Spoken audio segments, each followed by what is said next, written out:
আয় টি টি টি টি টি আয় আয় আয়। সেই সকালবেলা বাড়ি থেকে বেরোইছে, এখনো বাড়ি ফেরার নাম নেই। বন বিড়ালের পেটে গেল কিনা কে জানে। এগুলোর সাথে আর পারি না, বাড়ি এত ধান চাল খুদকুড়ো থাকতে তারা বাগানে যাবে। কাল থেকে আর ছাড়বো না, সারাদিন আটকে রাখবো, তখন বুঝবি আটকা থাকতে কেমন লাগে। জরি, ও জরি, কোথায় যে গেল মেয়েটা? আপা, আমাকে জরি নাইছে নাকি আপনাদের বাড়ি? কোথায় যে গেল মেয়েটা, খুঁজে পাচ্ছি না। জরি কই না তো, আজ সারাদিন কখনোই ওকে দেখিনি। জরি জরি জরি জরি জরি জরি জরি জরি জরি জরি জরি জরি জরি জরি জরি কোথায় তুই জানিস? ওকে কোথাও খুঁজে পাওয়া যাচ্ছে না, ওর মা এসেছিল। জরি মাঠে, বটতলার কাছে, রাস্তার ছেড়ায়। তাই নাকি? কাদা পানির মধ্যে বসে কাঁদছে। তাড়াতাড়ি চল তো দেখি সে কি করছে।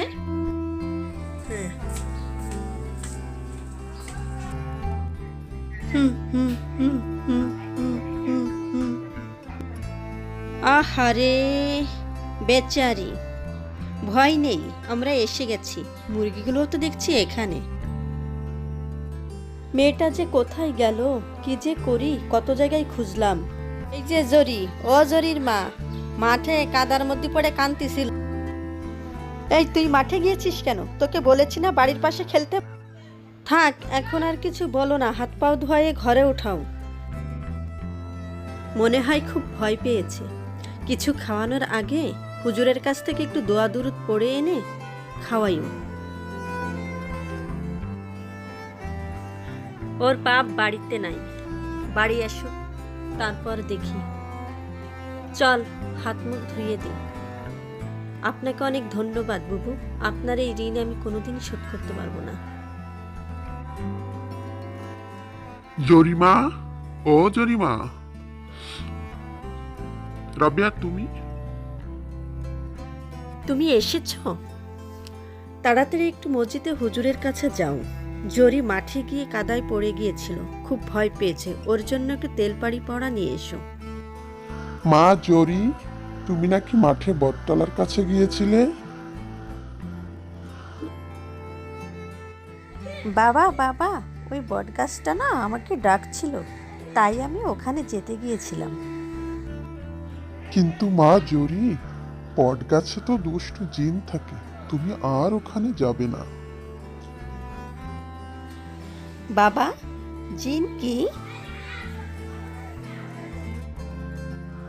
জিন হলো আল্লাহর এক প্রকারের সৃষ্টি। আমরা যেমন আল্লাহর এক প্রকারের সৃষ্টি মানুষ, তেমনি জিনেরাও আল্লাহর এক প্রকার সৃষ্টি জিন। জিন বটগাছে থাকলে আর আমি সেখানে গেলে কিসের সমস্যা বাবা? জিন আমার কি ক্ষতি করবে? কি করবে আমার? তুমি মানুষ, আর এক শ্রেণীর জিনেরা মানুষকে তাদের শত্রু বলে মনে করে। তারা কোনো মানুষকে দেখলে তাদের ক্ষতি করার চেষ্টা করে। জিনদের আবার শ্রেণী আছে বাবা? আর তারা আমার কি ধরনের ক্ষতি করতে পারে? কি করবে আমার?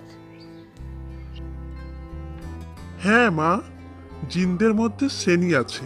মানুষের মধ্যে যেমন বিভিন্ন শ্রেণী আছে, তেমনি জিনদের মধ্যেও বিভিন্ন শ্রেণী আছে। আর এক শ্রেণীর জিন আছে যারা খুবই দুষ্টু, মানুষের ক্ষতি করতে খুব পছন্দ করে। মানুষের মধ্যে যেমন এক শ্রেণীর দুষ্টু মানুষ আছে যারা অন্যের ক্ষতি করতে পছন্দ করে, ঠিক তেমন আর জিনেরা তোমার ক্ষতি নানান ভাবে করতে পারে। খারাপ রূপ নিয়ে তোমার সামনে আসতে পারে, তোমাকে কাদার ভিতর ফেলে দিতে পারে। আর খারাপ রূপ নিয়ে তোমার সামনে আসলে তুমি তো ভয় পাবে, এমনকি তোমাকে তারা মেরেও ফেলতে পারে আছাড় দিয়ে বা যে কোনো ভাবে। তাই জিনেরা এত খারাপ পাপা? ছি ছি ছি ছি, জিনেরা এত খারাপ?